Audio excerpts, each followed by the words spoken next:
Assalamualaikum warahmatullahi wabarakatuh. Alhamdulillah, tidak henti-hentinya kita selalu bersyukur, berterima kasih kepada Allah Subhanahu wa taala. Dan yang di depan mata kita terlihat nikmat hari ini, Allah masih memberikan kita umur, kesempatan yang tentunya itu ada batasnya, di mana satu waktu nanti semua ini akan berakhir dengan datangnya ajal. Batas maksimal setiap orang di antara kita beraktivitas selama di dunia. Dan sekali ajal itu datang, maka tidak akan pernah tentunya kita kembali lagi ke muka bumi ini. Semua pernak-pernik bumi ini akan kita tinggalkan secara totalitas, kecuali amal soleh kita.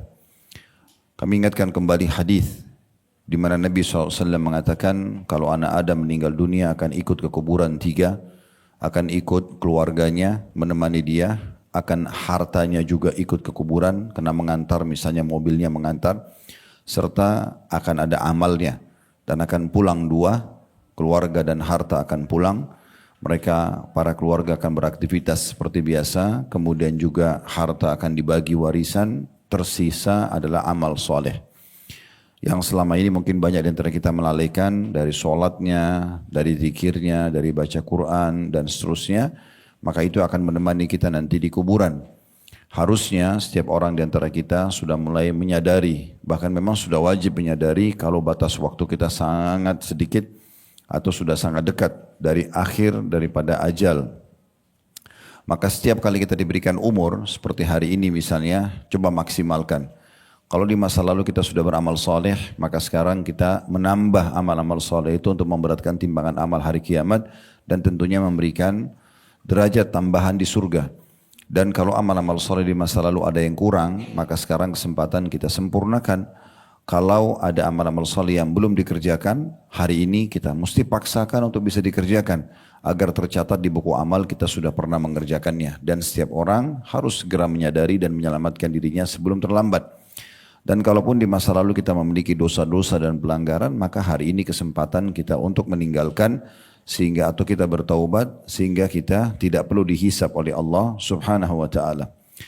Dan insya Allah kita yakin tentunya sama-sama pada saat ini kita duduk dalam majelis ilmu adalah salah satu amal saleh yang pasti kita berharap kalau kita ikhlas akan menjadi pemberat timbangan amal kita hari kiamat. Tinggal setelah ini amal saleh apa lagi? Begitu seterusnya sampai nanti kita tidur di malam hari. Kalau Allah masih kasih umur lagi besok, sama juga yang kita lakukan hal yang sama. Dan tentunya ini adalah peringatan bagi orang yang berakal dan juga merenungi dengan hatinya. Selanjutnya kita panjatkan salam hormat kita juga kepada utusan Allah Nabi besar Muhammad sallallahu alaihi wasallam, sebagaimana Allah telah perintahkan kita untuk mengucapkan salam hormat tersebut. Dan tentunya dengan penuh keyakinan kita akan mendapatkan balasan yang sudah dijanjikan. Satu kali salam hormat kepada manusia terbaik ini akan dibalas oleh Allah dengan 10 salam. Yang 10 salam dari Allah ini maksudnya adalah pengampunan dosa, pelipat gandaan pahala, pemenuhan kebutuhan dan juga solusi dari permasalahan-permasalahan hidup. Seperti biasa, Bapak Ibu sekalian, mungkin Bapak-Bapak yang hadir juga secara online, serta ibu-ibu yang online dan offline, kita akan melanjutkan bedah buku kita, menghidupkan sunnah-sunnah yang terlupakan. Dan buku ini ditulis oleh Haifa binti Abdullah Ar-Rashid hafizahullah. Kita akan masuk bab ke-10, sunnah-sunnah yang dilupakan di sekitar haji dan umrah. Di sekitar haji dan umrah, ya.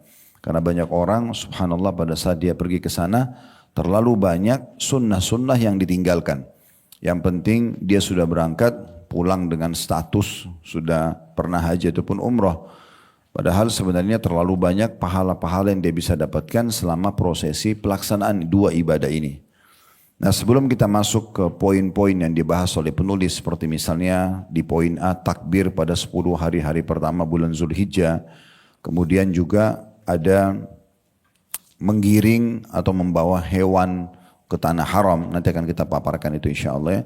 Membawa sendiri hadyu ketika umrah, ya, atau hewan sembelihan juga itu dibahas.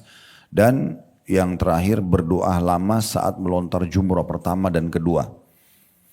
Nah, sebelum kita masuk ke poin-poin ini tentunya kembali kita ingatkan bahwasanya 2 ibadah ini adalah ibadah yang sangat mulia, haji dan umrah. Maka setiap orang di antara kita diusahakan agar menjadikannya sebagai jadwal dalam hidupnya, walaupun cuma sekali seumur hidup. Karena secara hukum sekali haji pertama dan umroh pertama adalah hukumnya wajib selama dia mampu. Ya, kalau dia tidak mampu tentunya tidak ada beban. Ya. Dan kalau dia bisa mengulang-ulangi ibadah ini, maka tentu saja dia usahakan untuk mengulangi tapi semampu dia. Bukan taklif atau beban. Ya. Bukan hanya sekedar hawa nafsu, bukan hanya sekedar karena mau beli atau belanja pakaian yang pernah disuka misalnya, atau menikmati fasilitas di sana, tapi memang betul-betul murni karena ingin mengejar keutamaan daripada ibadah ini. Kembali diingatkan hadis-hadis Nabi SAW tentang keutamaan dua ibadah ini, haji dan umrah, yaitu hadis Abu Hurairah radhiyallahu anhu, dan hadis ini Bukhari Muslim. Kata beliau, su'ila Rasulullah sallallahu alaihi wasallam, ayyul amali afdal, amal apa yang paling afdal? Qala imanun billahi wa rasulih, beriman kepada Allah dan Rasulnya. Ini adalah amal yang paling besar, ya, karena dengan beriman kepada Allah dan Rasulnya kita punya panduan hidup. Akhirnya kita bisa mendapatkan dan meraih kebahagiaan dunia dan akhirat. Qila thumma madza, lalu ditanya lagi kemudian apa? Qala al jihadu fi sabilillah, kata Nabi SAW, berperang di jalan Allah. Qila thumma madza, lalu dikatakan lagi lalu apa? Qala hajjum mabrur, haji yang mabrur. Nah, ini disebutkan amal yang paling afdal setelah atau sementara atau setelah jihad dan iman kepada Allah adalah haji. Begitu juga kita dianjurkan untuk memperbanyak amal-amal soleh selama di sana. Nah, yang ada program haji tahun ini ya ataupun ke depannya, ataupun suka melaksanakan ibadah umroh, jangan luput dari kegiatan-kegiatan yang bisa membuat dan menyempurnakan mabrurnya haji kita dan juga sempurnanya pahala umroh. Di antaranya adalah memberi makan orang. Ya, sementara prosesi ibadah itu berjalan atau selama kita di Mekah. Begitu juga dengan menjaga tutur kata yang santun. Dan hukum antara tutur kata dan tulisan sama. Disebutkan dalam hadis Jabir radhiyallahu anhu, dan hadis ini sanadnya hasan, di mana Nabi SAW mengatakan inna birral haji it'amut ta'am wa tayyibul kalam. Sesungguhnya haji yang mabrur adalah haji yang diikuti dengan memberi makan kepada orang-orang. Ya, memberi makan pada orang-orang, dan seringkali kami kalau sedang bimbing haji atau umrah kami selalu live kan. Bapak Ibu bisa melihat tentunya di media kami sudah ada, kami pandu ke yayasan-yayasan sosial di sana resmi ya, di Clock Tower yang bisa kita beraktivitas berbagi makanan di sana. Atau sementara prosesi haji biasanya saya memang sengaja angkat di media supaya diketahui pulang dari jumrah atau sementara kita di Mina cukup banyak restoran-restoran juga yang jual makanan yang kita bisa beli. Kemudian nanti dibagikan kepada jemaah haji. Atau minimal mungkin air, minuman misalnya. Nah, ini juga termasuk menyempurnakan mabrurnya haji itu. Jadi bukan hanya sekedar datang ke sana, tapi bagaimana kita berbagi makanan. Dan yang tidak kalah penting adalah menjaga tulisan dan juga lisan agar selalu berada di koridor yang dibolehkan secara syariat. Nggak ada ghibah, nggak ada fitnah, nggak ada caci maki, ya. Gak ada mencari-cari aib orang dan segala macam itu ya. Kemudian juga ada hadis Nabi SAW masih dari sahabat yang sama, sanadnya sahih diriwayatkan oleh Bukhari Muslim dari Jabir radhiyallahu anhu. Kata Nabi SAW, man hajja falam yarfuth walam yafsuk raja' min dhunubi kayaumi waladathu ummu. Barang siapa yang haji tidak berkata kasar, kotor dan tidak berbuat kefasikan. Semua jenis maksiat namanya kefasikan. Niscaya ia akan kembali diampuni dari dosa-dosanya seperti hari dilahirkan oleh ibunya. Ya, jadi memang ini salah satu syarat-syaratnya ya, bagaimana kita menjadikan ibadah haji dan umrah kita justru penyebab bersihnya dosa-dosa, tapi harus diikutin syarat-syarat seperti ini ya, syarat-syarat seperti ini. Dan haji dan umrah itu adalah pahalanya seperti pahala jihad. Ya, sebagaimana sangat masyhur hadis Nabi SAW, hadis yang sahih diriwayatkan hadis ini oleh An-Nasa'i diriwayatkan oleh Bukhari dan Ibnu Khuzaimah.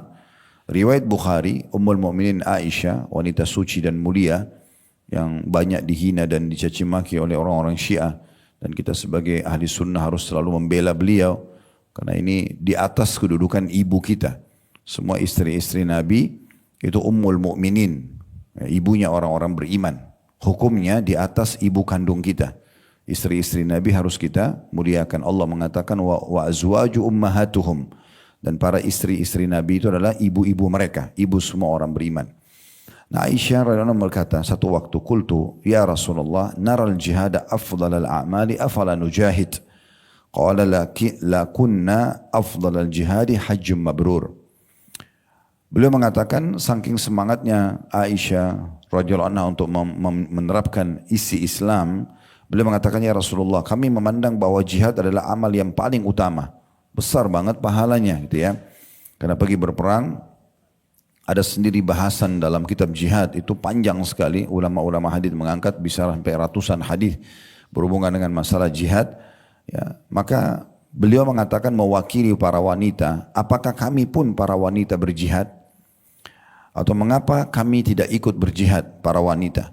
Maka kata Nabi SAW, kalian wahai para wanita bisa berjihad ya dengan haji yang mabrur ya. Atau beliau mengatakan akan tetapi jihad yang paling baik buat kalian adalah haji yang mabrur.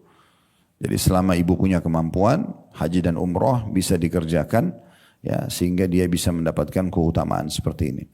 Kemudian dalam riwayat Ibnu Khuzaimah, tadi itu riwayat Bukhari, Ibnu Khuzaimah mengatakan qultu, Aisyah berkata radhiyallahu anha, qultu ya Rasulullah hal 'ala nisa'i min jihad? Aku berkata, wahai Rasulullah, apakah para wanita juga pergi berjihad? Qala alaihinna jihadun la qitala fi. Mereka para wanita pergi berjihad tapi yang tidak ada peperangan di dalamnya. Lalu Nabi mengatakan al-hajju wal-umrah. Haji dan umrah. Dalam riwayat yang lain juga diriwayatkan oleh An-Nasa'i dengan sanad hasan dari hadits Abu Hurairah radhiyallahu anhu, Nabi SAW bersabda, jihadul kabiri wal dha'ifi wal mar'ati al-hajj wal umrah. Jihadnya orang-orang yang sudah sepuh, lanjut usia, laki-laki ataupun perempuan. Orang-orang yang lemah secara fisik, dia nggak bisa perang, nggak bisa jihad, laki-laki ya, dan perempuan, ya maksudnya di sini jihadnya orang yang lanjut usia, orang yang lemah, dan para wanita atau perempuan adalah haji dan umrah, adalah haji dan umrah. Dan ada seorang sahabat Nabi, ya, beliau mengatakan, ya Rasulullah, inni jaban. Saya ini pengecut banget, ya, tidak berani berperang. Sahabat ini mengatakan, ya, maka Nabi SAW mengatakan, ya, pergilah haji dan umrah, gitu ya, karena dia dianggap bisa menyamai jihad itu sendiri. Dan kalau kita ingin bicara masalah haji dan umrah ini banyak sekali. Namun selama kita punya kemampuan, maka diulang-ulangi juga hal yang positif, ya. Dan saya melihat sebenarnya haji dan umrah seperti panggilan dari Allah Subhanahu wa taala. Makin sering kita rutin berdoa, kita mohon, Allah bisa mudahkan. Sebagaimana Nabi SAW perintahkan dalam sebuah hadis, tabi'u bainal haji wal umrah, selalu rutinkan dan jadikan saling menyusul haji dan umrah itu, fa innahuma yanfi'anil faqra wad dhuluma kama yanfil kiru khabatal hadidi wal dhahabi wal fiddah. Karena keduanya akan menghilangkan kefakiran dan juga dosa-dosa sebagaimana, ya, pandai besi menghilangkan bekas besi atau karat-karat dari besi, emas dan perak. Walaysa lil hajratil mabruratu jazaa'un ilal jannah, dan tidak ada balasan haji yang mabrur kecuali surga. Dan cukup banyak tentunya bahasan-bahasan tentang masalah pahala ini. Saya tutup mungkin dengan hadis ini ya, bahwasanya semua yang Bapak Ibu lakukan langkah-langkahnya, misalnya menuju ke travel, mendaftar, menuju ke bandara, transportasi yang kita gunakan kalau sekarang roda mobil, baling-baling pesawat, rel kereta, semuanya itu akan dicatat pahala. Sebagaimana hadis Nabi SAW dengan sanad hasan, ma tarfa'u ibilul haji rijlan wala tada'u yadan. Dalam riwayat lain ditambah juga, ya, si pelakunya sendiri, ya, orang yang sedang melakukan ibadah haji itu, illa kataballahu lahu biha hasana au maha anhu sayya au rafa'ahu biha darajah. Ya, tidaklah seekor unta kendaraan orang yang berhaji mengangkat satu kakinya dan tidak pula meletakkan kaki lainnya, melainkan dengannya Allah akan mencatat orang yang berhaji itu satu kebaikan, menghapus satu dosa, dan mengangkat satu derajat. Ya. Tentu kalau di masa dulu orang pakai unta, nunggangi unta. Kalau sekarang sudah transportasi mobil, roda mobil, baling-baling pesawat. Dalam riwayat lain, tidaklah kamu dan untamu melangkah kecuali setiap langkah itu dicatat pahala, satu pahala dan dihapus satu dosa. Berapa juta bahkan miliaran pahala kita dapatkan dari baling-baling pesawat, dari roda mobil, dari rel kereta yang kita dapatkan hanya karena kita mengerjakan ibadah ini. Ya. Jadi selama Allah Subhanahu Wa Taala mudahkan maka jangan disia-siakan. Baik, sekarang kita masuk ke bahasan kita itu sedikit mukaddimah, pembukaan tentang masalah kembali memotivasi agar kita peduli dengan ibadah ini. Ya, jangan pernah berkata kalau ditanya sudah pernah umrah atau haji, saya sudah pernah umrah, sudah haji, sudah. Nah, sudahlah, bagaimana mau ulangi lagi? Sudah cukuplah, saya yang penting sudah pernah. Ya sudah sesuai dengan niatnya. Nah, Allah akan kasih dengan niatnya. Tapi orang meminta kepada Allah agar diberikan peluang, maka Allah akan berikan juga dia bisa mengulang-ulanginya. Nah, ada poin penting dalam masalah ibadah haji dan umrah. Dan di poin A ini di halaman 178 sebenarnya bagi yang sedang haji dan umrah atau yang sedang tidak haji dan umrah. Khusus di 10 awal bulan Zulhijjah, sebenarnya lebih tepatnya sih sampai ke tanggal 13-nya ya. Kita dianjurkan memperbanyak takbir dan berzikir kepada Allah Subhanahu Wa Taala. Kita akan bacakan dulu, baru nanti kita insya Allah coba jelaskan atau tambahkan informasinya. Bermula daripada firman Allah Subhanahu Wa Taala dalam surah Al-Hajj, surah nomor 22 memang bicara masalah haji, ayat 28.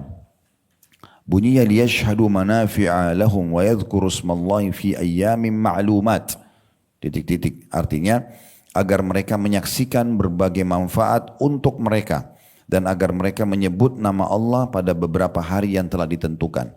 Jadi yang digarisbawahi adalah menyebut nama Allah, berzikir di beberapa hari yang ditentukan. Nah, kata Ibnu Abbas radhiyallahu anhu, sahabat Nabi yang mulia ini, yang dimaksud dengan ayyamim ma'dudat adalah 10 hari dari bulan Zulhijjah. Al-Bukhari meriwayatkan pendapat atau perkataan Ibnu Abbas radhiyallahu anhu ini secara muallak dengan redaksi kalimat aktif. Nah, bagi yang pegang buku kalau lihat tulisan itu ya, secara muallak, karena itu bahasa Arab. Ya, maksudnya Imam Bukhari mengangkat riwayat ini tapi tidak pakai nomor urut. Karena di dalam Sahih Bukhari kalau Bapak Ibu buka itu ada nomor urut hadits, nomor 1, nomor 2, nomor 3, nomor 2000, nomor 2001 gitu ya. Nah, kalau ada yang beliau tambahkan riwayat tanpa nomor urut maka diistilahkan dengan muallak. Nah, ini kan dikatakan sini Imam Bukhari atau Al-Bukhari meriwayatkan perkataan Ibnu Abbas radhiyallahu anhu secara muallak. Ya. Kemudian Ibnu Katsir menyebutkan riwayat yang serupa yakni bersumber dari Abu Musa Al-Asy'ari, Mujahid radhiyallahu anhu, Mujahid, Qatadah, Atha, Sa'id bin Jubair, Al-Hasan Ad-Dahhak dan juga Atha Al-Khurasani dan Ibrahim An-Nakhai rahimahumullah. Pendapat yang demikian seperti dikatakan oleh Ibnu Abbas radhiyallahu anhuma adalah pegangan mazhab Syafi'i dan pendapat masyhur dari kalangan Ahmad bin Hanbal. Maksudnya semua nama-nama ulama-ulama ini berpegang pada surah Al-Hajj ayat 28 tadi dan agar mereka menyebut nama-nama Allah di beberapa hari ditentukan, yang dimaksud adalah 10 hari pertama bulan Zulhijjah. Terkait keutamaan 10 hari-hari bulan Zulhijjah, Al-Bukhari meriwayatkan hadis dari Ibnu Abbas radhiyallahu anhuma, dia berkata bahwa Rasulullah SAW bersabda, "Mal 'amalu fi ayyamin afdala minha fi hadhihi al-ashr." Qalu walal jihad, qala walal jihad illa rajulun yukhatiru bi nafsihi wa mali falam yarji bi syai'. Tidak ada amal pada hari-hari biasa yang lebih utama daripada amal-amal yang dilakukan pada 10 hari pertama bulan Zulhijjah. Para sahabat ridwanullah alaihim lantas bertanya, tidak pula jihad? Kata Nabi SAW, tidak pula jihad, kecuali seseorang yang mempertaruhkan diri dan hartanya dan dia tidak kembali dengan membawa sesuatu pun. At-Tirmidzi, seorang ulama hadis, mengatakan pada bab ini terdapat hadis dari Umar, Abu Hurairah, Abdullah bin Amr dan Jabir radhiyallahu anhum ajma'in. Hadis ini tidak asing tentunya ya. Hampir setiap tahun biasa kita ingatkan. Kalau kita sekarang berada di akhir Syawal, kita akan masuk sebentar lagi di bulan Dzulqa'dah. Nah, bulan Dzulqa'dah, seingat saya hari ini tanggal 29 Syawal, ya. Jadi yang belum puasa Syawal dia rugi sendiri dia, ya. Karena sudah habis. Dan jangan ditanya lagi di majelis, Ustadz saya belum puasa, bagaimana solusinya? Solusinya ya sudah kehilangan pahala. Karena selalu malas ditunda-tunda, gitu ya. Nah, sekarang setelah selesai Syawal kita akan masuk ke Dzulqa'dah. Syawal bulan ke-10 dari bulan Hijriyah dan kita masuk Zulqa'dah bulan ke-11. Nah, setelah bulan Zulqa'dah selesai, bulan nanti yang kita masuk ini 2-3 hari lagi, itu selesai kita akan masuk bulan Zulhijjah. Nah, bulan Zulhijjah ini perlu ibu dan bapak sekalian lingkarin baik-baik, terutama 10 hari pertamanya. Ya, karena 10 hari pertama kurang lebih berarti 1 bulan 10 hari. Ya, 1 bulan lagi lah, 1 bulan 2 hari dari sekarang.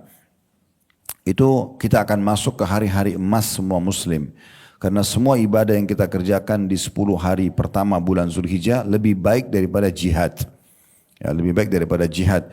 Misalnya kita cuma bilang subhanallah, misalnya kita cuma sedekah 1.000 rupiah. Kalau itu di 10 awal bulan Zulhijjah lebih baik daripada jihad. Yang bisa menyamainya hanya orang yang pergi berperang, berjihad, membawa jiwa dan hartanya. Dia pergi berperang, hartanya juga habis diinfakkan, dua-duanya tidak lagi dibawa pulang, baru bisa sama pahalanya dengan amal sekecil apapun yang dikerjakan di 10 awal bulan Zulhijjah. Maka ini hari emas. Ya. Dan sebagian ulama ada yang mengatakan bahwasanya karena adanya hadis seperti ini ya, tidak ada amal-amal ya yang lebih utama dari amal yang dilakukan di 10 awal bulan Zulhijjah, dan para sahabat mengatakan tidak pula jihad. Kata Nabi SAW, tidak pula jihad kecuali orang yang keluar membawa jiwa dan hartanya lalu dia tidak membawa pulang keduanya. Itu baru bisa menyamai amal-amal walaupun sunnah yang dikerjakan di 10 awal bulan Zulhijjah. Sebagian ulama ada mengatakan dari hadis ini berarti menandakan 10 awal bulan Zulhijjah lebih afdal daripada 10 terakhir Ramadan. 10 terakhir Ramadan yang biasa kita kejar Lailatul Qadar itu ada pendapat yang mengatakan bahwasanya tetap 10 awal bulan Zulhijjah lebih afdal daripada itu. Walaupun ada pendapat juga yang mengatakan bahwasanya siang harinya itu lebih afdal 10 awal bulan Zulhijjah. Malam harinya lebih afdal 10 terakhir Ramadan karena dia punya Lailatul Qadar. Dia punya Lailatul Qadar. Nah, seperti itu kurang lebih. Jadi di sini kita bisa lihat bagaimana ya keutamaan yang atau hari-hari ini punya keutamaan khusus. Nah, di antara amalan-amalan yang dianjurkan yang paling baik adalah haji. Haji dulu ya. Kemudian datang sesudah. Haji itu mulai tanggal 8 sampai tanggal 13. Tapi ini adalah amal yang paling afdal. Datang sesudahnya tentunya kita sholat Id ya, Idul Adha dan berkurban ya. Seperti Allah bilang fashalli rabbika wanhar. Salatlah Idul Adha itu dan berkurban. Tapi orang yang haji tidak ada sholat idnya, tidak ada sholat idnya. Kemudian yang ketiga, baru kita berpuasa selama 9 hari, 1 sampai 9. Kalau nggak bisa, bisa dipilih beberapa hari. Kalau nggak bisa juga minimal tanggal 9-nya. Minimal tanggal 9-nya ya, yang dikenal dengan hari Arafah. Bagi yang sedang tidak haji, maka dianjurkan memperbanyak zikir di situ. Bagi yang sedang haji mereka tidak berpuasa, bagi yang sedang tidak haji mereka puasa di hari Arafah ya. Kemudian juga memperbanyak zikir. Nah, ini yang disebutkan di halaman 179. Setelah menyebutkan tadi redaksi semua amal yang dikerjakan di 10 awal bulan Zulhijjah lebih baik daripada jihad, maka penulis mengangkat hadis diriwayatkan oleh Ibnu Umar ya, dan juga Ahmad, hadits Abdullah bin Umar radhiyallahu anhu yang disebutkan oleh Ahmad ya, begitu ya. Saya ulangi, saya ralat. Jadi hadits Abdullah bin Umar radhiyallahu anhu yang diriwayatkan oleh Ahmad, dalam redaksinya disebutkan fa'aktsiru fihinna minat tahlili wat takbiri wat tahmid. Jadi setelah Nabi SAW sebutkan tentang keutamaan 10 awal bulan Zulhijjah lebih baik daripada jihad, lalu Nabi bilang apa? Dan perbanyaklah di waktu-waktu itu untuk tahlil, mengucapkan la ilaha illallah, takbir, Allahu Akbar, dan tahmid ya, alhamdulillah pada hari-hari tersebut. Para pentahqiq kitab Al-Musnad menilai bahwa hadis ini sahih.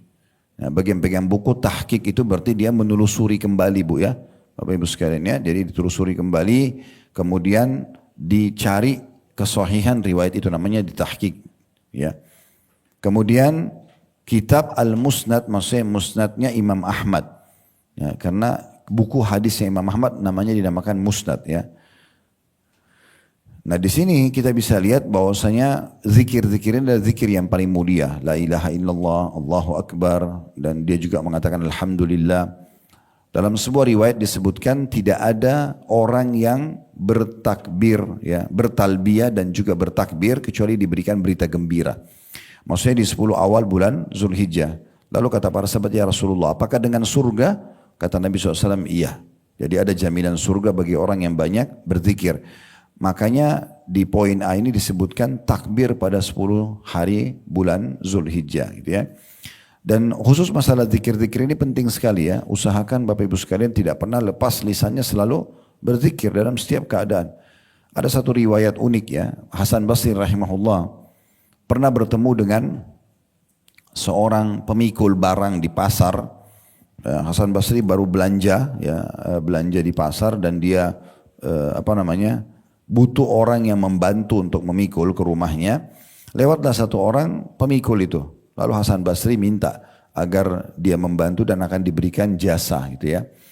Ringkas cerita, selama perjalanan menuju ke rumah Hasan Basri, pemikul barang ini mengatakan astagfirullah alhamdulillah, astagfirullah alhamdulillah. Itu aja terus zikirnya. Astagfirullah alhamdulillah. Tapi ada alhamdulillahnya gini ya. Sampailah di rumah Hasan Basri bayar, kemudian sebelum pisah Hasan Basri bilang, apakah kamu tidak tahu zikir lain? Maksudnya kenapa kok itu terus yang kamu ulangin? Maka orang itu memberikan jawaban, kata Hasan Basri, setelah orang itu pergi, dia menghargai dirinya sendiri mengatakan, sungguh hai Hasan, ada orang yang lebih pintar daripada kamu. Karena orang itu mengatakan, wahai imam, saya alhamdulillah hafal setengah Al-Quran. Ya, orang itu. Dan saya tahu semua jenis-jenis zikir. Tapi saya menemukan bahwasanya hidup saya dalam keseharian berada di antara nikmat Allah yang saya harus syukuri dan dosa yang saya harus mohon ampun. Maka saya memperbanyak zikir ini. Tapi sebenarnya yang kita sedang titik beratkan adalah jangan lupa zikrullah. Karena satu-satunya ibadah yang terus bertahan sampai ke surga hanya zikir saja. Ya, nanti kalau kita sudah masuk surga, insya Allah tidak ada lagi sholat, tidak ada puasa, tidak ada jihad, tidak ada lagi semua. Tapi zikrullah itu adalah nafasnya ahli surga. Ya, mereka akan selalu berzikir kepada Allah Subhanahu Wa Taala. Kemudian dikatakan Imam Bukhari rahimahullah mengatakan Ibnu Umar radhiyallahu anhuma dan Abu Hurairah radhiyallahu anhu keluar ke pasar pada hari-hari 10 bulan Zulhijjah, keduanya bertakbir, kemudian orang-orang ikut bertakbir mengikuti mereka. Jadi mulai tanggal 1 sampai tanggal 10 yaitu sahabat-sahabat yang mulia sengaja keluar di jalan di pasar mengeraskan suara sehingga orang-orang tahu dan menyadari ini adalah hari-hari yang harusnya berzikir, bertakbir, ya jangan disia-siakan. Jadi nanti Bapak Ibu lagi di mobil, lagi di pesawat, lagi di mana saja aktivitasnya, kalau 10 awal itu dianjurkan selalu bertakbir, ya. Sampai nanti menjelang malam Lebaran sampai sholat Id, ya, 10 Zulhijjah. Nah setelah sholat Id nanti takbirnya ya, dan tahlilnya itu dibaca selepas habis sholat. Ya, habis sholat kayak waktu duhur, Idul Adha, waktu asar, waktu maghrib itu sampai hari terakhir tasyrik kita membaca selepas sholat. Nah di sini penulis mengingatkan sesudahnya di halaman 180 tentang masalah bid'ahnya takbir berjamaah. Ibnu Baz, Imam Ibnu Baz salah satu ulama rahimahullah berkata dalam majmu' fatwanya, bentuk dari bid'ah takbir berjamaah adalah 2 orang atau lebih mengeraskan suara takbirnya secara bersamaan, yang digarisbawahi secara bersamaannya. Mereka memulai dan juga mengakhiri takbirnya bersamaan dengan satu suara dan gaya yang khas. Yang demikian ini tidak ada dasarnya dan tidak ada dalilnya. Ini merupakan bid'ah dalam hal bertakbir. Dalam hal ini Allah tidak menurunkan satu keterangan pun tentang takbir-takbir yang semacam itu. Dan siapa saja yang mengingkari bentuk takbir demikian maka dia benar. Karena Rasulullah SAW bersabda, man amila amalan laisa alihi amruna fahuwa rad, dalam riwayat lain fahuwa mardud. Siapa yang beramal atau beribadah tanpa ada perintah dari kami maka amalnya tertolak. Yakni tertolak karena ibadah itu tidak disyariatkan. Begitu juga beliau bersabda, wa iyyakum wa muhdatsatil umur fa inna kulla muhdatsin bid'ah wa kulla bid'atin dhalalah. Berhati-hatilah kalian dari hal-hal yang diada-adakan di dalam urusan agama dan juga ibadah. Karena setiap yang diada-adakan adalah perbuatan baru dalam agama dan perbuatan baru itu akan membawa pelakunya pada kesesatan. Takbir berjamaah merupakan sesuatu yang diada-adakan dan itu dikategorikan atau termasuk kategori bid'ah. Dan ketika perbuatan manusia telah menyalahi syariat yang suci, ia wajib dicegah dan diingkari. Karena pada hakikatnya ibadah itu bersifat tauqifiyah atau hanya mencontohi yang Nabi sampaikan. Yang tidak disyariatkan tanpa adanya dalil Al-Quran dan Sunnah. Adapun perkataan-perkataan dan pendapat-pendapat manusia, semua itu tidaklah dapat dijadikan sebagai hujjah atau landasan hukum apabila bertentangan dengan syariat. Konsep maslahat mursalah juga tidak dapat digunakan untuk menetapkan hal-hal yang berhubungan dengan ibadah. Ya, sebab hal-hal yang berhubungan dengan ibadah itu hanya bisa ditetapkan dengan nas Al-Quran, Sunnah ataupun ijma' yang qat'i atau pasti kebenarannya. Jadi semua panjang lebar ini sedang mengingatkan tentang masalah kalaupun kita mau bertakbir nanti di 10 awal bulan Zulhijjah itu masing-masing. Jangan rame-rame gitu ya. Karena memang yang dicontohkan adalah masing-masingnya, bukan rame-ramenya gitu ya. Jadi beliau menyampaikan tentang masalah ini. Terkait bentuk takbir yang disyariatkan, maka seorang muslim harus bertakbir berdasarkan tata cara takbir yang disyariatkan dan sahih oleh dalil syariat. Yakni bertakbir secara sendiri-sendiri. Syekh Muhammad bin Ibrahim rahimahullah, mufti ad-diyar as-Saudiyah, maksudnya mufti yang ada di negara Saudi, mengingkari dan melarang takbir berjamaah. Bahkan beliau menerbitkan fatwanya seputar bid'ah takbir ini. Saya juga menerbitkan, kata Syekh bin Baz ya, lebih dari 1 fatwa mengenai larangan bertakbir berjamaah ini. Fatwa larangan takbir secara berjamaah ini diterbitkan pula oleh Lajnah Ad-Daimah Al-Bukhuth Al-Ilmiyah Wal-Ifta'. Ini nama salah satu lembaga fatwa. Syekh Hamud bin Abdullah At-Tuwaijiri rahimahullah menulis risalah yang berharga berkaitan dengan penolakan dan larangan bertakbir secara berjamaah. Risalah tersebut sudah dicetak dan diedarkan. Dalam risalah itu disebutkan dalil-dalil yang melarang takbir berjamaah secara lengkap dan sempurna, alhamdulillah.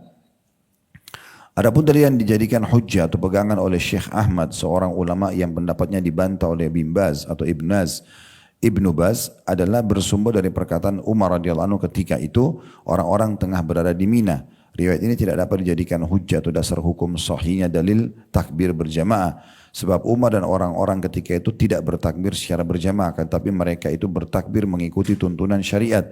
Sedangkan pengerasan takbir oleh Umar radhiyallahu anhu dilakukan demi mengamalkan sunnah, sekaligus untuk mengingatkan orang-orang sehingga mereka pun akhirnya turut bertakbir. Jadi ada sebuah riwayat Umar radhiyallahu anhu di mana beliau pada saat sedang haji mengeraskan suaranya. Sebagian orang yang mengatakan boleh berzikir atau bertakbir secara berjamaah serentak semuanya mengatakan Umar aja lakukan. Padahal sebenarnya riwayat itu bukan sedang Umar zikir atau takbir berjamaah. Beliau waktu jalan sengaja mengeraskan suara mirip dengan dicontohkan oleh anaknya Abdullah bin Umar, oleh sahabat Abu Hurairah. Mereka jalan di jalan dan di pasar sambil bertakbir hanya untuk mendengarkan orang kalau ini masanya kita bertakbir. Nah seperti itulah.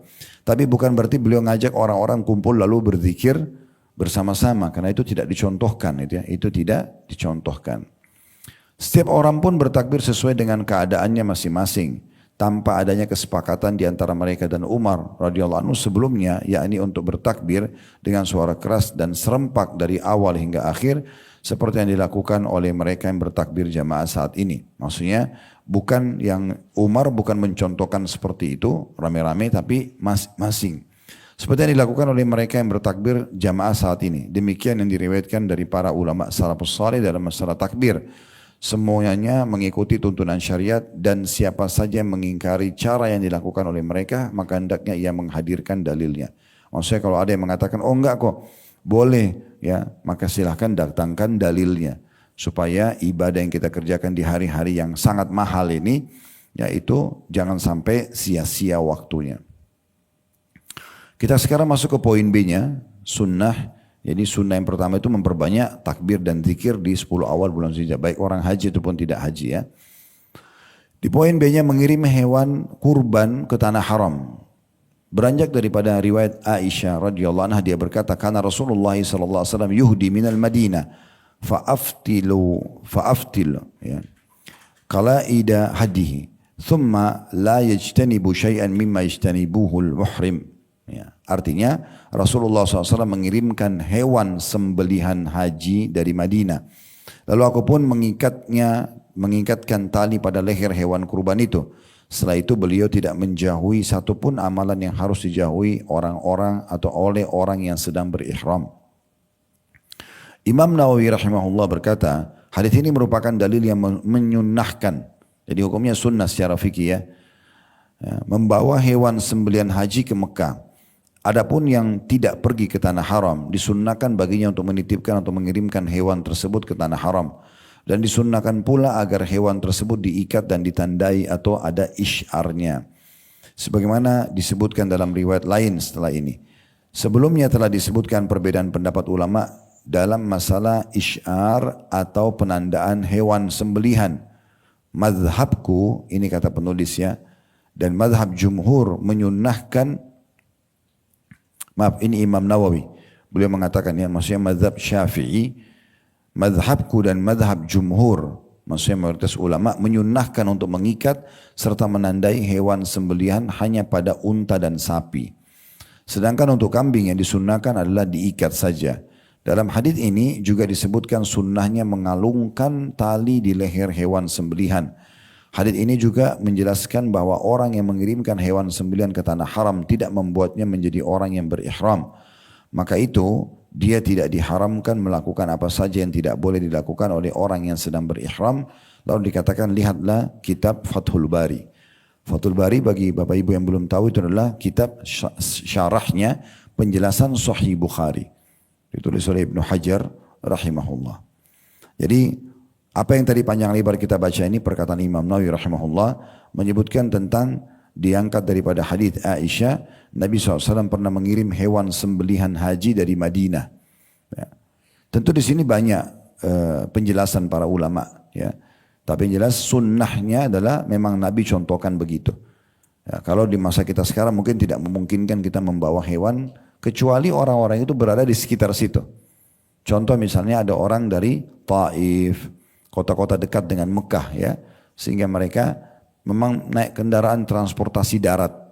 Nah, biasanya kalau dia mau jalankan sunnah ini bisa, dia sambil membawa hewan kurbannya di mobilnya gitu ya. Nah, kalau di masa kita sekarang mungkin agak sulit, tetapi ada satu langkah yang memudahkan kita, yaitu di tahun-tahun sekarang ini, tepatnya mulai tahun ini dan tahun sebelumnya itu sudah ada aplikasi nusuk namanya, dan tidak bisa orang haji sekarang kalau kecuali masuk di situ ya. Kita tidak bicara reguler, tapi kita bicara sedang ONH plus, biasanya mereka harus masuk di situ, sudah ada hotel, ada transportasi, kita tinggal pilih semuanya, dan ada juga hewan sembelihan.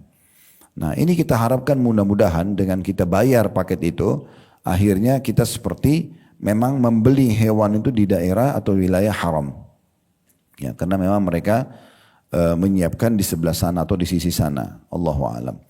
Nah ini mungkin bagian sunnah yang minimal sekali kita mengetahui secara hukumnya gitu. Lalu dikatakan Ibnu Utsaimin, salah satu ulama juga rahimahullah, menyebutkan dalam Asy-Syarhul Mumti' di antara tuntunan Rasulullah SAW adalah menyumbangkan hewan sembelihan yang sifatnya sunnah. Berdasarkan hadis di atas perlu diungkapkan hal-hal berikut ini. Hadyu adalah unta, sapi dan kambing yang dihadiahkan ke Baitul Haram. Ya. Tujuannya agar hewan-hewan itu disebarluaskan dan diberikan kepada orang-orang yang berada di sekitar tanah haram dan para pengunjungnya dari kalangan fakir dan miskin. Hal tersebut termasuk amalan terbaik untuk mendekatkan diri kepada Allah Subhanahu wa taala. Ya. Itu istilah hadyu.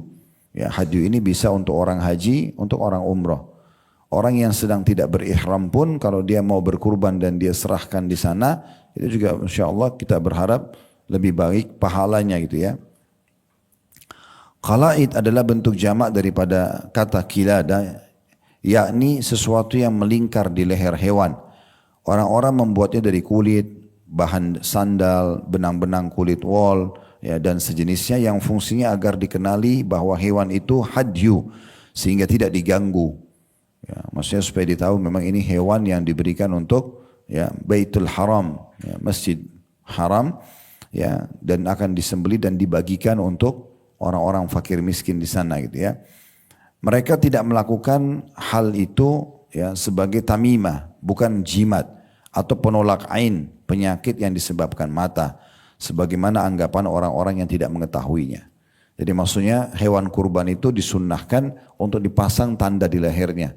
Tapi tetap saja ada penekanan oleh penulis ini, pemakaian kalung buat hewan yang akan disembelih itu adalah murni menjalankan sunnah Nabi. Bukan karena ada poin tadi, bukan karena jimat. Karena ada sebagian orang yang jahil terhadap agama, mereka menaruh di hewan-hewan kurban mereka itu kalung tapi sebagai jimat supaya hewannya nggak sakit dan segala macam itu ya. Atau memang penolak ain ya. Biasa seperti itu, ada orang gantung di leher hewannya, ada yang gantung di mobilnya dan segala macam itu ya. Nah itu tidak benar, tidak boleh gitu ya. Ini pernah kita singgung, kalau Bapak Ibu lagi pergi ke luar negeri, jangan sembarangan beli souvenir. Yang penting ada oleh-oleh dari negara tersebut tanpa melihat ini ada pelanggaran agama atau tidak ya. Seperti dari Turki itu biasanya ada yang beli yang mata itu ya. Nah itu ada keyakinan orang-orang Turki itu ya. Kalau itu penolak ain ya. Jadi seperti jimat juga sebenarnya. Ya, walaupun mereka muslim, ya, saya pernah naik di bus itu digantung-gantung, banyak dijual di gantungan kunci, di apalah pernak-perniknya wanita biasa itu sebaiknya jangan sampai ya. Itu di negara Islam, apalagi negara non muslim ya. Pulang dari Jepang, pulang dari negara-negara ini, tolong Bapak Ibu perhatikan baik-baik. Jangan ada tulisan dan tidak ngerti artinya gitu ya. Ya karena memang ini perlu sekali. Saya pernah datang ke toko souvenir waktu itu di Tokyo, diajak sama beberapa teman-teman panitia waktu mau pulang. Terus kemudian banyak sekali tulisan Jepang semua. Jadi saya tanya satu-satu, ini apa tulisannya? Karena kalau sudah souvenir yang akan ditempel di dinding atau apa, jangan sampai nanti ada puji-pujian terhadap dewa matahari. Kan mereka anggap matahari itu dewanya, Tuhannya gitu ya. Itu bahaya sekali, kesyirikan. Nah hal yang seperti itulah kurang lebih. Jadi harus hati-hati. Kemudian di poin C-nya mirip dengan ini, cuman tadi kalau tadi haji ini umroh. Nah ini juga banyak luput dari kaum muslimin ya, menyiapkan hadyu ketika umroh. Kita juga sunnah menyembeli kalau umroh. Jadi bukan hanya haji ya. Dasar hukumnya adalah perbuatan Rasulullah SAW saat perjanjian Hudaybiyah. Hudaybiyah nama satu lokasi, kurang lebih 80 km dari kota Mekah.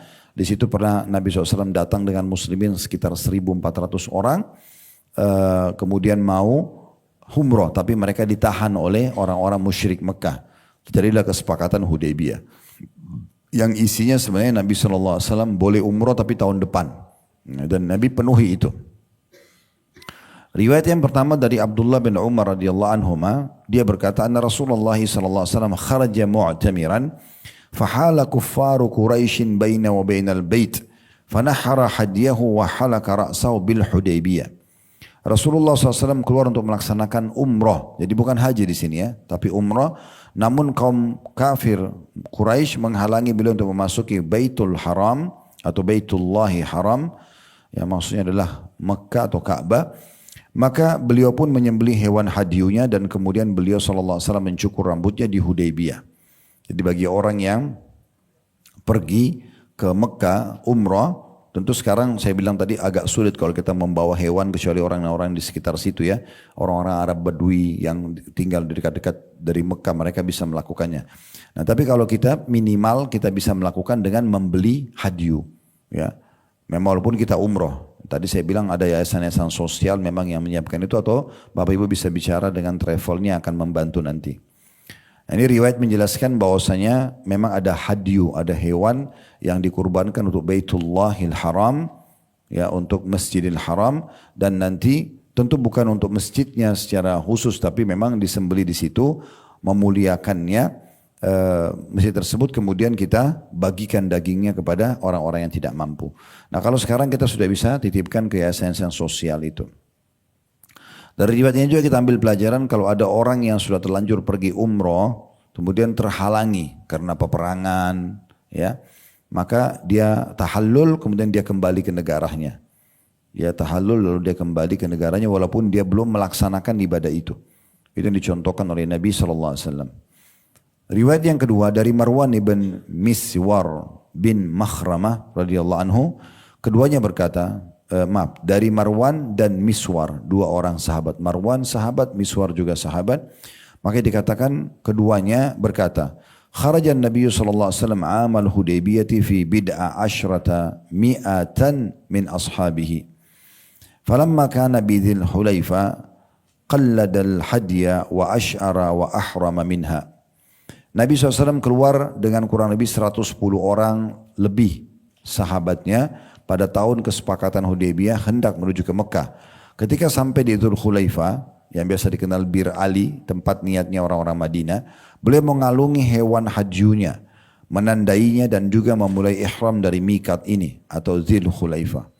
Saksi bahasanya adalah di sini mengalungkan tanda di leher hewan yang akan disembelih gitu ya. Ibnu Qayyim rahimahullah menceritakan peristiwa Hudaybiyah secara lengkap dengan ungkapan yang begitu menawan dalam kitab Zadul Ma'ad. Ini nama buku beliau. Ibnu Qayyim juga menyebutkan faedah-faedah dari segi ilmu fikih. Di antaranya disunnahkan membawa hewan hadyu dalam umrah ifrat, sebagaimana disunnahkan dalam qiran. Nah, kalau ifrat ini ya dan qiran istilah haji ya, istilah haji ya. Kalau ifrat itu hanya haji saja, tidak diikutin dengan umrah ya. Sementara qiran itu adalah umrah sama haji yang disatukan. Cuma bedanya sama tamattu, kalau pernah dengar bagian haji ini ya, tamattu itu juga sama menggabungkan haji sama umrah, cuma bedanya kalau selesai umrah, kalau tamattu itu dia tahallul, dia pakai baju biasa. Dia tunggu sampai tanggal 8 Zulhijjah baru dia niat pakai ihram haji. Kalau qiran selepas umrah dia enggak lepas ihram, dia lanjutin sampai haji. Nah bedanya seperti itu ada istilah-istilah dalam haji ya. Seperti itulah penjelasannya. Namun sebagian ulama menyebutkan alasan Nabi SAW membawa hewan sembelihan di Hudaybiyah yaitu karena beliau telah berhaji qiran atau tamattu ya. Lalu ketika diperbolehkan memasuki kota Mekah, beliau langsung bertahallul dan mengubah niatnya menjadi niat umrah. Demikianlah pendapat mazhab Hanafi yang disebutkan dalam kitab Bada'ius Sana'i ya, karya Al-Kasani Al-Hanafi. Abu Farraj Al-Maqdisi menyebutkan dalam Asy-Syarhul Kabirnya, pasalnya, adapun orang yang melaksanakan umrah bukan tamattu, umrah tapi bukan digabungkan sama haji, dibolehkan baginya bertahallul dalam kondisi apapun, baik saat bulan-bulan haji ataupun bukan, atau bukan, ya. Maupun dengan membawa hadiah atau tidak. Karena Nabi SAW berumrah sebanyak 3 kali, tidak termasuk umrah saat berhaji wada. Di antaranya dilakukan pada bulan Zulqa'dah dan beliau bertahallul. Jika membawa hadiah, beliau menyembelihnya di Marwah. Namun dibolehkan juga disembelih di mana saja termasuk tanah haram. Ya. Ini sebenarnya penjelasan semua ya tentang masalah intinya kembali kepada umroh itu ada hadiunya. Contoh Nabi ada hewan yang dibawa ya dan disembelih. Bisa dibawa sendiri atau kita sembelih. Jadi usahakan nanti dalam umroh-umroh ke depannya ada hewan yang kita sembelih di Mekah gitu ya. Walaupun dalam umroh, tidak harus dalam haji. Nah itu kurang lebih penjelasan dari apa tadi yang dipaparkan oleh penulis. Kita tutup dengan ini yang terakhir tentunya bahasan berhubungan dengan masalah haji dan umrah, sunnah-sunnahnya. Banyak berdoa ya saat melontar jumrah pertama dan kedua. Maksudnya apa jumrah pertama kedua? Jumrah ada 3. Ada yang kecil, diistilahkan dengan sugra, ada yang sedang namanya wusta, ada yang besar namanya kubra atau aqabah. Nah kita Bapak Ibu sekalian melempar jumrah ini itu terjadi kalau orang yang sempurnakan sunnah-sunnah haji ya itu 4 hari. Ya, gabungan antara wajib sama sunnah. Yaitu 10 Zulhijjah itu Idul Adha itu melontar Aqabah satu saja pada hari itu ya 7 butir batu. Setelah itu tanggal 11, tanggal 12 dan tanggal 13 melontarnya 3 kecil, sedang, besar masing-masing 7 batu. Kemudian tanggal 12 juga sama, tanggal 13 juga sama. Nah pada saat kita melontar di 11, 12, 13 lontaran kita di titik pertama yang dikenal dengan lontaran kecil atau di tengah yang wusta, setelahnya kita sunnahnya berdoa. Kalau sudah jumrah Aqabah yang paling ujung itu sudah tidak ada lagi. Kalau Bapak Ibu mungkin yang belum paham lalu mengatakan Ustaz dari mana saya tahu mana sugra, mana wusta, mana kubra. Jadi pemerintah Saudi itu sudah buat jalur jemaah haji masuk pasti lewatnya begitu. Enggak ada jalur lain. Kita nggak bisa milih, jadi nggak bingung lagi. Semua jemaah haji itu kalau mau melontar pasti akan diarahkan ke kecil dulu, sedang, baru besar. Tanpa harus ada tulisan sugra, wusta ataupun aqabah, gitu ya. Jadi kita sudah tahu urutannya. Yang paling pertama kita dapat pada saat mau melontar, dan kita ada jemaah haji banyak melontar, itu pasti sugro. Kita jalan sedikit ke depan, tengah-tengah, pasti itu adalah wusta, dan kalau di paling ujung namanya aqabah, gitu ya. Di Idul Adha, di tanggal 10 Zulhijjah, pemerintah Saudi memblokade, menutup jumrah sugro sama wusta. Kita nggak bisa memang lontar di situ, diblokade sama polisi. Ya. Nanti kita pasti diarahkan semua untuk hari Idul Adha ke Aqabah langsung, yang paling ujung. Nah, Nabi SAW tidak pernah contohkan habis Aqabah berdoa. Tapi yang Nabi contohkan adalah kalau habis sugro, jumrah yang pertama sama yang tengah, wusta, itu beliau berdoa. Nah, ini yang ingin penulis titik beratkan, ya. Sehingga nanti kalau haji cuma berdoa di 2 titik. Titik yang terakhir sebelum kita tinggalkan tempat jumrah itu tidak ada doa di situ. Nah, ini saking detailnya para ulama mencontohi apa yang Nabi SAW ajarkan, gitu ya. Makanya di poin D, berdoa lama saat melontar jumrah pertama dan kedua. Maksudnya yang pertama sama kedua itu. Jadi saya bilang tadi, sekarang pemerintah Saudi memang mengarahkan kita harus lewat begitu. Kalau pernah dengar pernah kasus terjadi waktu belum diberombak jumrah seperti sekarang. Kalau sekarang sudah sangat nyaman. Dulu itu jembatannya masih riskan sekali ya. Orang naik, orang turun tuh orang kadang-kadang masih bingung harus dari mana. Tapi sekarang tidak bisa, memang harus satu titik aja. Karena pernah terjadi kasus ada jemaah haji yang ngeyel, nggak mau diarahkan oleh petugas, akhirnya sampai bentrok. Jembatan ini hanya boleh untuk orang naik, mereka orang turun, mereka paksa naik. Atau jembatan ini hanya untuk orang naik, orang dari atas tetap mau paksa turun. Akhirnya bentrok, dorong-dorongan, jatuh, banyak korban gitu ya. Nah, seperti itulah. Tapi jelas kita bukan sedang membahas kasus yang terjadi di sana. Intinya di jumrah yang pertama sama jumrah yang kedua itu dianjurkan setelah melontar 7 butir batu berdoa. Ibnu Utsaimin kata penulis berkata rahimahullah, jika tak mudah bagi seseorang untuk berdiri lama di antara dua waktu melontar jumrah, maka cukuplah baginya berdiri diam diri sekedar memungkinkan untuk menghidupkan kembali amalan sunnah yang telah ditinggalkan oleh kebanyakan orang ini. Baik dikarenakan ketidaktahuan mereka terhadap amalan tersebut atau karena mereka meremehkannya. Maksudnya banyak orang tidak mau berdoa di sini. Lontar pergi. Padahal sebenarnya yang pertama sama kedua itu sunnahnya berdoa. Jadi tidak selayaknya seseorang itu meninggalkan berdiam diri sejenak. Ya. Mungkin selayaknya ya. Jadi mesti selayaknya seseorang itu, tidak selayaknya seseorang meninggalkan ya. Berdiam diri sejenak. Mungkin bahasa lebih tepatnya itu harusnya seseorang itu berdiam sejenak dia untuk berdoa sehingga sunnah ini tidak hilang. Karena sungguhnya sunnah ketika dihilangkan maka mengamalkannya itu menjadi sangat dianjurkan untuk mendapatkan fadilah amal dan menyebarkannya di antara manusia. Dan di antara dalil sunnah adalah hadis yang diriwayatkan oleh Imam Bukhari. Berbunyi dari Abdullah bin Umar dia melontar jumrah dunia dan ula ya, yang dekat dengan arah Mina ya, dengan 7 batu kerikil kecil sambil bertakbir untuk mengiringi setiap batu kecil yang dilontarkannya. Ketika dia maju sampai ke tanah yang datar lalu berdiri dengan menghadap ke arah kiblat, dia berdiri lama, berdoa, mengangkat kedua tangannya, kemudian dia melontar jumrah wusta ya. Setelah itu dia menoleh berjalan ke arah sebelah kiri lalu mengeraskan suara dan berdiri menghadap kiblat. Selanjutnya dia berdoa seraya mengangkat kedua tangan, berdiri lama. Setelah itu dia melontar jumrah Aqabah dari lembah itu dan tidak berhenti di sana. Sesudah itu dia pun berangkat dan berkata, demikian aku melihat Rasulullah SAW melakukannya. Jadi riwayat ini supaya kita faham, Abdullah bin Umar radhiyallahu anhu pernah mencontohkan. Beliau pada saat menuju ke jumrah wusta, sugro yang pertama, maka beliau melontar sambil bertakbir. Setiap batu diikuti satu takbir. Kemudian beliau mengarah kiblat, lalu kemudian berdoa. Lalu beliau menuju ke jumrah yang wusta, pertengahan. Tadi saya bilang memang itu berurut ya, terutama tanggal 11, 12, 13, kita pasti diarahkan begitu. Enggak ada jemaah haji yang menyimpang di situ karena memang sudah dijaga, diarahkan gitu.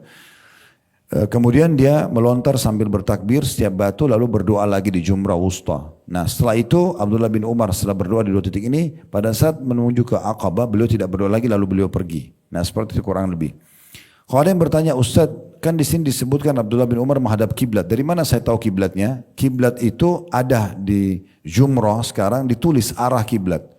Dan yang paling mudah karena kita pasti masuknya dari Sugro, semua jemaah haji diarahkan begitu. Mau nggak mau, pasti kita akan masuk, kita akan temukan lontaran yang pertama. Di tanggal 10 Zulhijjah itu diblok, nggak bisa kita ngelontar karena memang tidak ada lontaran di hari itu. Yang tengah juga diblok, kita cuma disuruh melontar satu saja. Dan itu memang sunnahnya begitu. Nanti tanggal 11, 12, 13 baru dibuka. Orang melontar kecil, sedang, kemudian baru besar. Nah seperti itulah urutannya. Nah Bapak Ibu kalau lagi haji itu pasti terarahkan begitu. Kita pasti akan ketemu yang pertama dulu. Kemudian baru yang kedua, baru yang ketiga.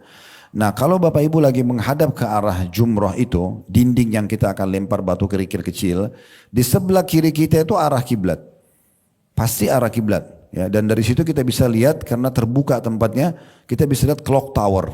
Ya, kelihatan sekali itu. Maka tinggal habis Jumrah kita ke sebelah kiri Jumrah itu berdoa dan pasti di sana juga banyak sekali orang yang mencontohkan atau menjalankan ini ya.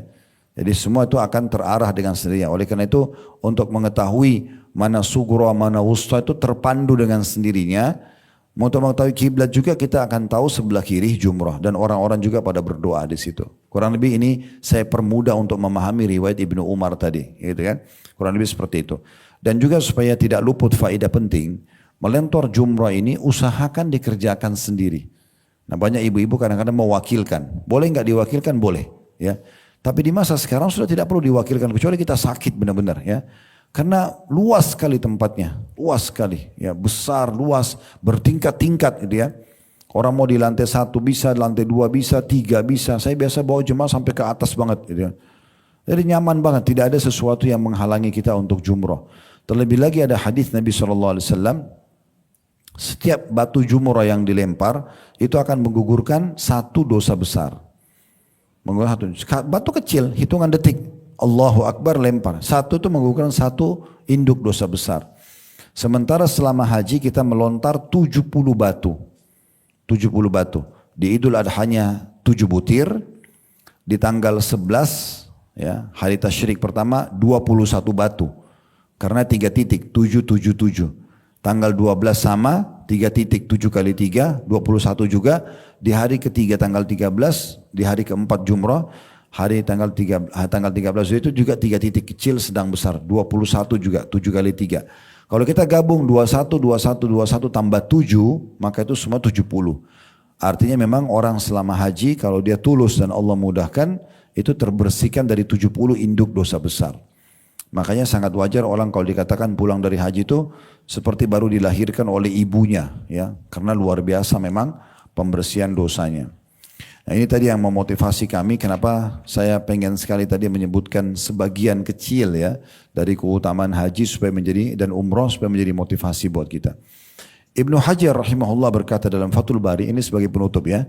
Dia berkata hadis ini memuat tentang menghadap kiblat dan berdiri lama setelah melontar jumrah. Sebagaimana disebutkan dalam hadis ini diriwayatkan dari Ibnu Abi Syaibah dengan sanad yang sahih dari Atha. Atha itu nama seseorang ulama. Bahwasanya Ibnu Umar radhiyallahu anhu berdiri pada saat melontar 2 jumrah seukuran seseorang membaca surah Al-Baqarah. Ya, artinya saking panjangnya berdoa sampai setelah jumrah sughra berdoa seperti ukuran Al-Baqarah.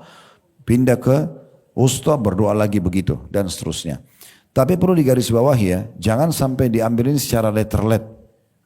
Di sini perkataan Atha bin Abi Rabah seorang ulama Mekah. Dan beliau memang murid langsungnya Abdullah bin Umar. Beliau menggambarkan pendapat dia pribadi pada saat lihat Abdullah bin Umar dan dia memprediksi, dia mengatakan saking lamanya seperti orang baca surah Al-Baqarah. Bukan berarti itu jadi tolok ukur. Ya. Jadi dia cuma memprediksi, oh waktu itu Abdullah bin Umar lama sekali berdoa. Supaya orang mudah paham. Masa dulu tidak ada jam kayak kita. Kalau orang ada jam mungkin di masa dulu orang akan bilang, oh Abdullah bin Umar berdoa 5 menit, 10 menit. Karena tidak ada maka mereka jadi tolok ukur, oh seperti surah Al-Baqarah. Maksudnya di sini adalah saking lamanya berdoa. Bukan berarti kita tunggu seperti baca surah Al-Baqarah gitu ya. Nah di sini kalau bisa lihat di halaman itu halaman 187, 186-nya di awal paragraf kan Ibnu Utsaimin mengatakan jika tak mudah bagi seorang untuk berdiri lama di antara dua lomban jumrah, karena di situ kita diusir-usirin, tidak bisa lama-lama, karena banyak orang gitu ya, maka paling tidak dia berdiri sejenak, kemudian dia menghadap kiblat dan dia berdoa. Mulai dengan alhamdulillah wassalatu wassalamu ala rasulillah, mulai berdoa kepada Allah subhanahu wa ta'ala. Dan ibadah ini jumrah hanya berlaku di masa haji saja. Ya, selain haji tentu tidak ada ibadah jumrah. Allahu a'lam. InsyaAllah sampai sini bahasan tentang masalah bab nomor 10 dan alhamdulillah sudah kita selesaikan 4 bahasannya. Kedepannya kita akan masuk bab baru, bab ke-11. Sunnah seputar salam dan meminta izin. Subhanakallahumma bihamdika asyhadu an la ilaha illa anta astaghfiruka wa atubu ilaik. Wassalamualaikum warahmatullahi wabarakatuh.